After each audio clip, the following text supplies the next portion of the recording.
Golconda jewellers తెలంగాణలో మొట్టమొదటి factory outlet మన కొత్తపేటలో ఫిబ్రవరి 14న గొప్ప శుభారంభం. వాస్తు పురాణ ఆగమ శాస్త్ర పండితులు కొత్తపల్లి సురేష్ శర్మ గారు ఉన్నారు. వారితో మాట్లాడదాం. నమస్కారం గురుగారు. ఆయుష్మతి తల్లి. గురుగారు, మనం పోయిన వీడియోలో చూసుకున్నట్లయితే శని భగవాన్ గురించి దాని గురించి మంగళవారం రోజు ఆంజనేయ స్వామి పూజ చేస్తే మంచిది అన్నారు కదండి. ఎలాంటి ప్రత్యేకంగా చేస్తే మంచిదండి?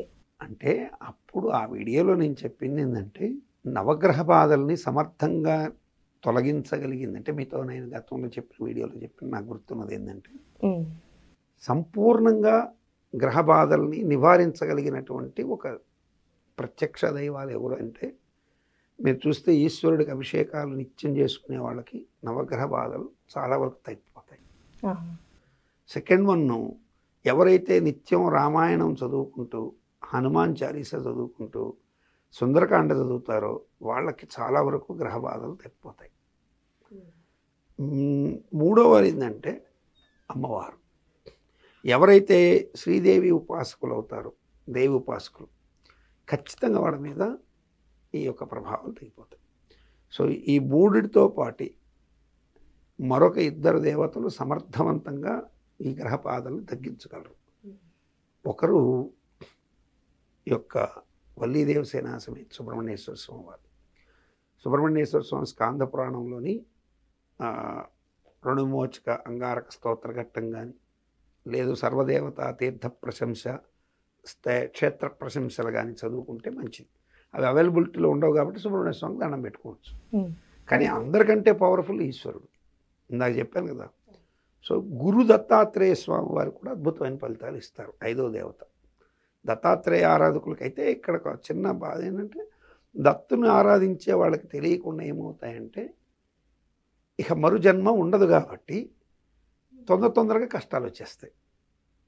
అంటే నీకు ఈ జన్మంతా చేయాల్సినటువంటి కర్మలో ఉన్నటువంటి ఏదైతే ఉంటాయో అవన్నీ నీకు వెంటనే వచ్చేస్తుంటాయి.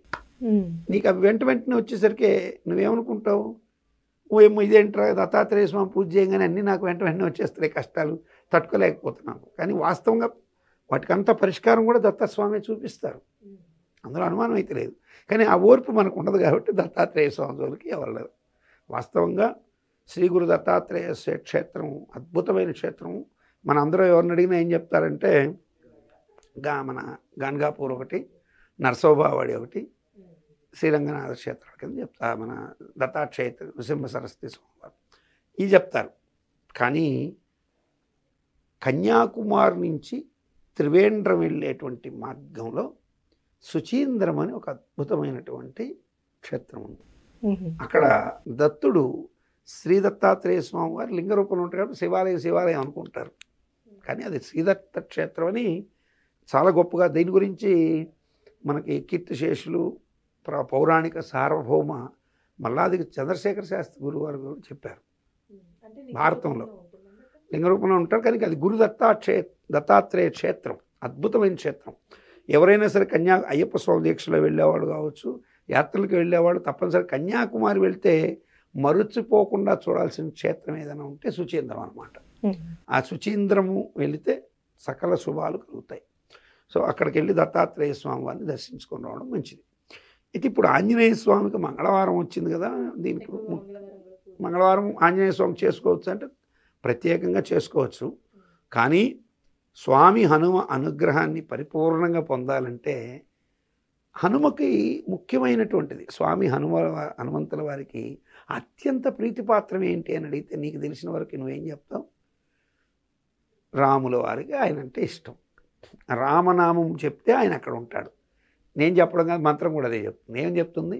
ఎత్ర ఎత్ర రఘునాథ కీర్తనం తత్ర తత్ర మారుతి కృతమస్తకాంజలి బాష్పవారి పరిపూర్ణలోచనం మారుతి నమత రాక్షసాంతకం అంటుంది.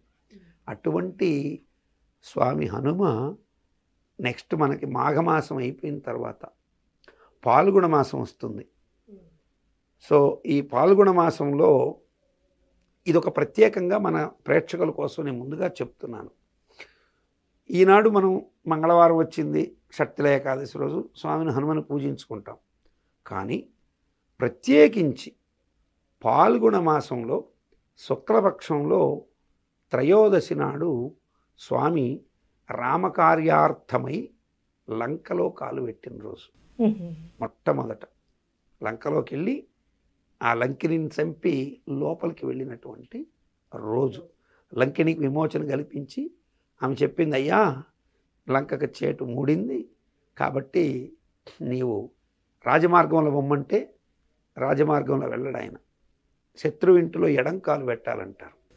మన ఇంట్లో ఎవరైనా వస్తున్నారంటే ఎడంకాలు పెట్టారంటే ముందు వాళ్ళ బయటకు పంపించి మళ్ళీ తప్పు చేసావా, నిజంగా నా మీద దురుద్దేశంతో వచ్చామని కూడా అడగచ్చు మనం. తెలిసిన వాడు ఎవడు ఎప్పుడు కూడా ఎడమకాలు మన ఇంట్లో పెట్టరు, కుడికాలు పెట్టడం శుభం. సో స్వామి హనుమ లంకలో మొట్టమొదట ఎడమకాలు పెట్టే ప్రవేశించాడు. లంకకు చేటు అక్కడే ప్రాప్తమైంది.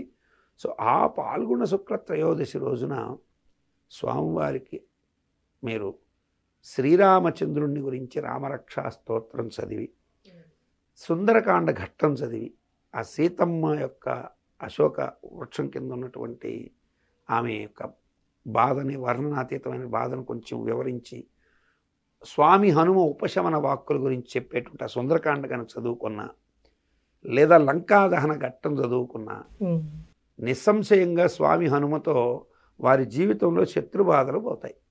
అంతర్గత శత్రువులు, బహిర్గత శత్రువునా. అంతర్గతంగా మనలో 6 మంది శత్రువులు ఉంటారు.